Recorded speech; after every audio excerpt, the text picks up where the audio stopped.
Deməli, müəyyən kütləli 50% məhlula. Bilmirik kütlə nə qədərdir. X qram 50% deyirik.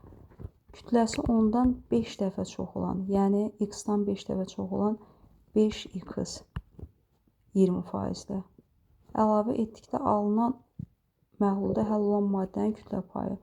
Əvvəlcə, deməli, burada nəyi tapacağıq? Alınan məhlulda həll olan maddənin kütlə payı. Belə deyək, x-in 50% 0,5x duzdur. 0,5x sudur. 5x-in 20% 1-dir. 4x isə sudur. Bu da duz. Alınan məhlulda həll olan maddənin kütlə payı. Omega bərabərdir. 0,5x-in var idi. Üstünə x tökdülər. Məhlulum ümumilikdə x idi. Üstünə 5x töküldü. Vurulsun 100 bərabərdir. Deməli, 1,5x bölünsün 6x-a vur 100-ə.